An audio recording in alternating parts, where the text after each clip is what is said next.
Level के बाद population level. Population को अंडरस्टैंड करने से पहले स्पीशीज का कंसेप्ट जानना ज़रूरी है कि स्पीशीज किसे कहते हैं। अब स्पीशीज क्या होते हैं कि हम लोग डिफाइन कर सकते हैं as a group of organism. Organisms का ऐसा ग्रुप, as a group of organisms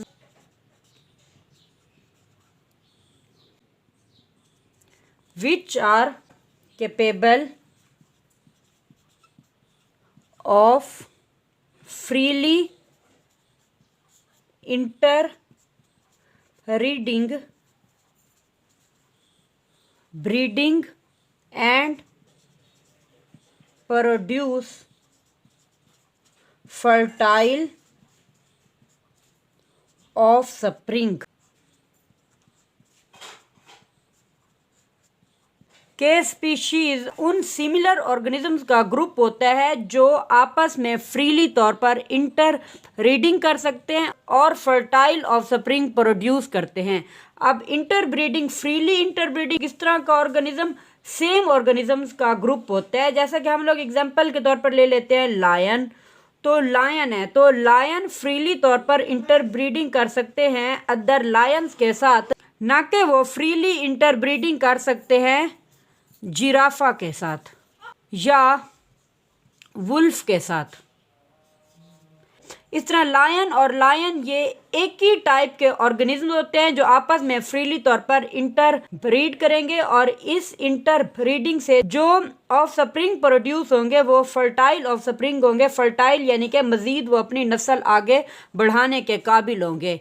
और ये जो जिराफा अदर जिराफा के साथ इंटरब्रीडिंग करेगा और उनकी इंटरब्रीडिंग से फर्टाइल ऑफस्प्रिंग प्रोड्यूस होंगे, और वुल्फ अदर वुल्फ के साथ इंटरब्रीडिंग करेगा और उनकी इंटरब्रीडिंग से फर्टाइल ऑफस्प्रिंग प्रोड्यूस होंगे। इस तरह सेम टाइप के इंडिविजुअल्स होते हैं, सेम ग्रुप के इंडिविजुअल्स होते हैं जो आपस में फ्रीली तौर पर इंटरब्रीड करते हैं और उन इंटरब्रीडिंग से ऑफस्प्रिंग प्रोड्यूस होते हैं।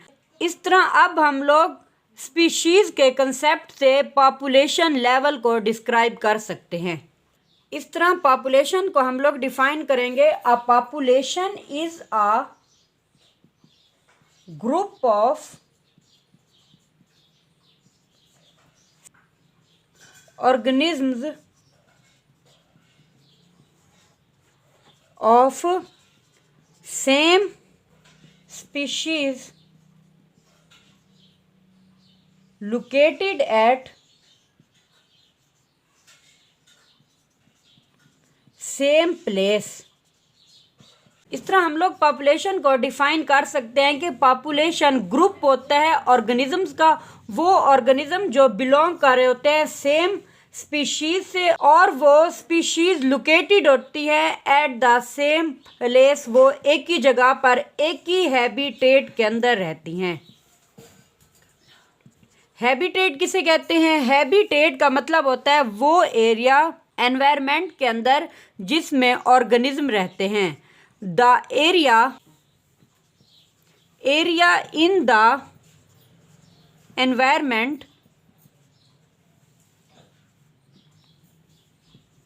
Environment where organisms live. वो एरिया जहाँ पर ऑर्गेनिज्म रहते हैं उसे हम लोग हैबिटेट कहते हैं। इस तरह वो हैबिटेट, वो जगह जहाँ पर एक ही स्पीशीज से बिलोंग करने वाले एक ही ग्रुप के ऑर्गेनिज्म रहते हैं, उसे हम लोग पॉपुलेशन कहते हैं। यहाँ पर हम लोग पॉपुलेशन में अगर एग्जांपल ले लें तो हम लोग देखते हैं कि फॉरेस्ट की हम लोग एग्जांपल लेते हैं कि फॉरेस्ट के अंदर जो लायन की स्पीशीज होगी वो आपस में मिलकर एक लायन की पॉपुलेशन बनेगी। इस तरह फॉरेस्ट के अंदर जो जिराफा की स्पीशीज होगी वो आपस में मिलकर एक जिराफा की पॉपुलेशन बनाएगी। जो वुल्फ की स्पीशीज होंगी वो आपस में मिलकर वुल्फ की पॉपुलेशन बनाएगी। और फॉरेस्ट के अंदर जो प्लांट्स होते हैं तो डिफरेंट टाइप के प्लांट होंगे ना, वो प्लांट जो एक ही स्पीशीज से बिलोंग कर रहे होते हैं वो आपस में मिलकर एक प्लांट की पॉपुलेशन बनाएंगे। इस तरह आप लोगों की बुक के मुताबिक यहाँ पर एग्जाम्पल दी गई है ह्यूमन पॉपुलेशन की पाकिस्तान के अंदर इन 2010 के अंदर। तो ह्यूमन पॉपुलेशन जो 2010 के अंदर थी उसकी तादाद थी 173.5 मिलियन। तो ये जो इंडिविजुअल थे, ये जो ऑर्गेनिज्म थे, according to the ministry of population welfare government of Pakistan, तो वो इंडिविजुअल्स आपस में मिलकर एक पॉपुलेशन बना रहे थे जो एक ही हैबिटेट, अब यहाँ पर हैबिटेट क्या था, उनका हैबिटेट था पाकिस्तान, तो उस हैबिटेट के अंदर रहते थे और आपस में मिलकर एक इंडिविजुअल्स की पॉपुलेशन बन रही थी। पॉपुलेशन लेवल के बाद 8 नंबर पर आता है कम्युनिटी लेवल। कम्युनिटी लेवल किसे कहते हैं कि डिफरेंट टाइप की पॉपुलेशन आपस में कंबाइन होगी। डिफरेंट टाइप्स ऑफ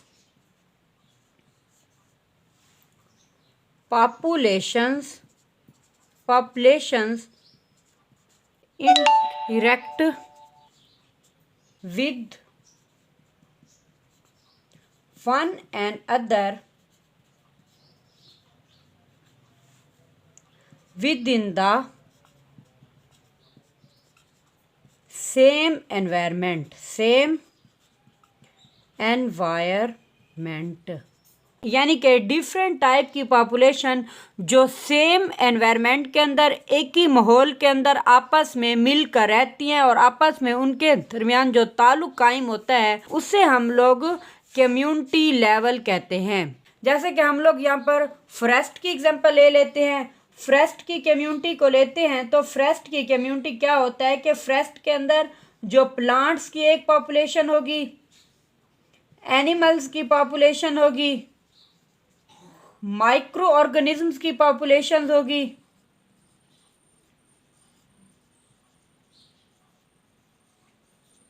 इस तरह ये प्लांट्स की सेपरेट पॉपुलेशन, एनिमल की एक सेपरेट पॉपुलेशन, माइक्रो ऑर्गेनिज्म की सेपरेट पॉपुलेशन। अब एनिमल्स और प्लांट्स की फिर मजीद यानी कि सब पॉपुलेशन होती हैं। इस चीज़ को हम लोगों ने एक्सप्लेन नहीं करना, तो हम लोगों ने देखना है कि अब ये प्लांट्स, एनिमल और माइक्रो ऑर्गेनिज्म डिफरेंट टाइप्स की पॉपुलेशन है। ये तीन पॉपुलेशन आपस में मिलकर एक कम्युनिटी बना रही होती हैं। अब हम लोग कह सकते हैं कि इन ये जो डिफरेंट टाइप की पॉपुलेशन एक जगह पर रहती हैं, तो ये पॉपुलेशंस के दरमियान में ज़ाहिर सी बात है कंपटीशन तो होगा इनके दरमियान। कंपटीशन तो होगा। अब वो कंपटीशन किस तरह का होगा? वो कंपटीशन होगा फूड से रिलेट कर रहा होगा, उनका खुराक के लिए कंपटीशन होगा, उनकी स्पेस के लिए कंपटीशन होगा और डिफरेंट और पर्पस होंगे जिनके लिए उनके दरमियान में कंपटीशन होगा। तो इस तरह हम लोग देखते हैं कि कम्युनिटीज़ के अंदर क्योंकि कलेक्शन ऑफ ऑर्गेनिजम्स होते हैं जो इन विच जिसके अंदर एक पॉपुलेशन इंक्रीज होगी तो अदर पॉपुलेशन में डिक्रीज होगी।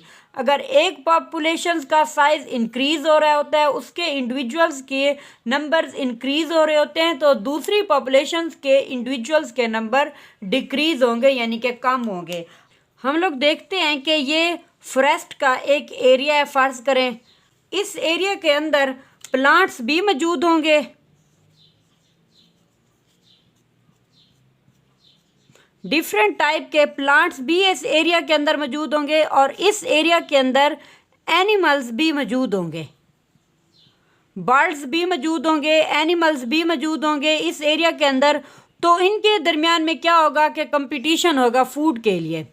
कंपटीशन होगा जब ये एनिमल्स अटैक करेंगे इन प्लांट्स के ऊपर, इन्हें खाना शुरू कर देंगे, तो ऐसा ऐसा इन प्लांट्स के जो नंबर होंगे वो डिक्रीज़ होना शुरू हो जाएंगे, कम होना शुरू हो जाएंगे।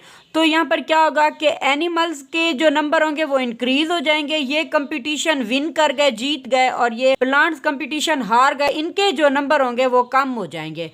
तो इस तरह हम लोग अगर देखें कि अगर इस एरिया में से प्लांट्स मौजूद हैं और हम लोग एनिमल को रिमूव कर देते हैं, जब एनिमल इस एरिया से रिमूव हो जाएंगे तो यहाँ पर प्लांट्स के जो नंबर होंगे वो इंक्रीज़ होना शुरू हो जाएंगे, प्लांट्स की मिकदार ज़्यादा हो जाएगी, इनकी तादाद ज़्यादा हो जाएगी और ये कंपटीशन को विन कर जाएंगे और एनिमल्स की तादाद कम हो जाती है किसी भी हैज़र्ड्स की वजह से, किसी भी वजह से एनिमल्स के यहाँ पर नंबर कम हो गए हैं, यहाँ पर इनकी तादाद कम हुई है। जैसे ही एनिमल्स की कम होगी तो प्लांट्स की जो स्पीशीज़ होगी वो इंक्रीज़ होना शुरू हो जाएंगे, प्लांट्स के नंबर इंक्रीज़ होना शुरू हो जाएंगे, प्लांट्स की पॉपुलेशन इंक्रीज़ होना शुरू हो जाएगी।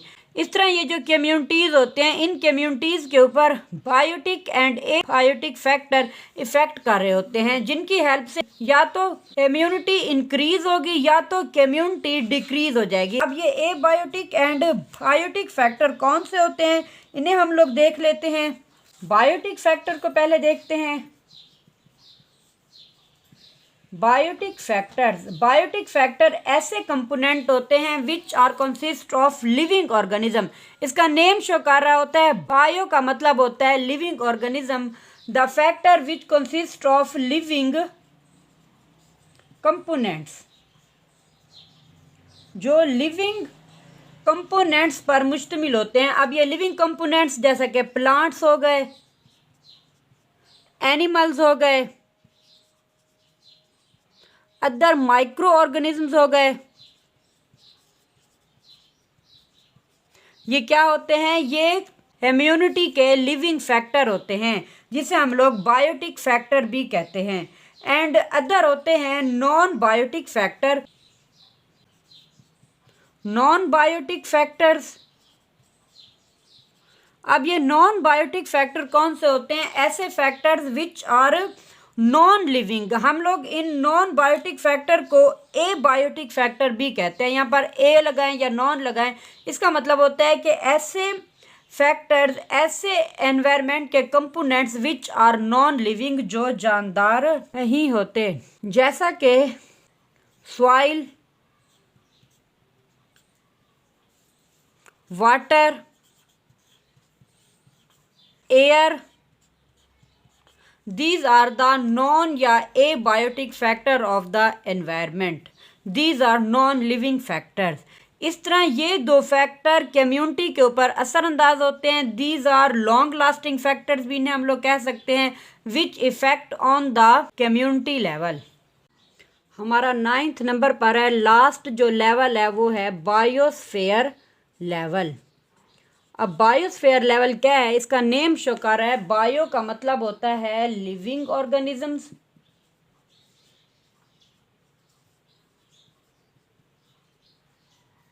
और स्फीयर का मतलब होता है एरिया, यानी कि वो एरिया, वो पार्ट जहाँ पर लिविंग ऑर्गेनिजम्स रहते हैं, उसे हम लोग बायोस्फीयर कहते हैं।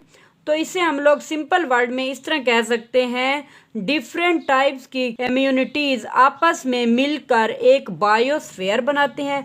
बायोस्फीयर ज़मीन का वो टुकड़ा होता है, अर्थ का वो एरिया होता है जहाँ पर लिविंग ऑर्गेनिजम्स मौजूद होते हैं, उसे हम लोग बायोस्फीयर कहते हैं। बायोस्फीयर की किस तरह डेफिनेशन होगी, the part of earth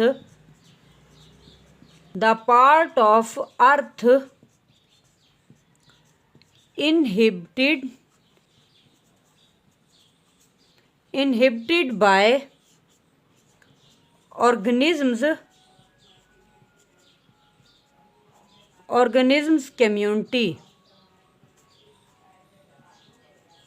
community is called biosphere.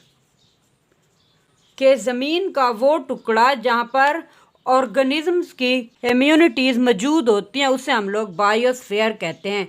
अब ये जो कम्युनिटीज़ होती हैं, ये इकोसिस्टम बना रही होती हैं।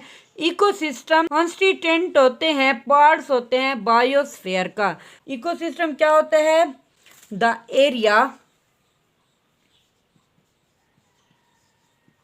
इकोसिस्टम वो एरिया जहाँ पर लिविंग थिंग्स इंटरेक्ट करती हैं with the non living things के साथ, non living components of the environment, उसे हम लोग इकोसिस्टम कहते हैं। वो जगह जहाँ पर लिविंग और नॉन लिविंग जो एनवायरनमेंट के कंपोनेंट्स होते हैं वो आपस में मिलकर रहते हैं, वो आपस में मिलकर एक इकोसिस्टम बना रहे होते हैं। तो इस बायोस्फीयर को हम लोग जोन ऑफ लाइफ भी कह सकते हैं अर्थ के ऊपर। तो इस तरह इसका निचोड़ ये हुआ कि तमाम कम्युनिटीज जहाँ पर लिविंग ऑर्गेनिज्म मौजूद होते हैं वो कम्युनिटीज आपस में मिलकर एक बायोस्फीयर बना रहे होते हैं। बायो यानी कि living place of the living organism is called biosphere. ये थे लेवल्स ऑफ ऑर्गेनाइजेशन जो फ्रॉम सिंपल लेवल से स्टार्ट होते हैं और कॉम्प्लेक्स लेवल तक जाते हैं। तो इनमें से जो लास्ट लेवल था वो था बायोस्फीयर और जो फर्स्ट लेवल था वो था एटम एंड सब एटॉमिक लेवल। अब एटम एंड सब एटॉमिक सिंपल था जो इस तरह डिफरेंट लेवल से गुजरता हुआ लास्ट लेवल बायोस्फीयर लेवल जाकर बना। These are the organisation level of the living organisms. Thank you so much for watching my lecture. Next lecture के अंदर हम लोग नेक्स्ट टॉपिक को डिटेल में एक्सप्लेन करेंगे। अल्लाह हाफिज़।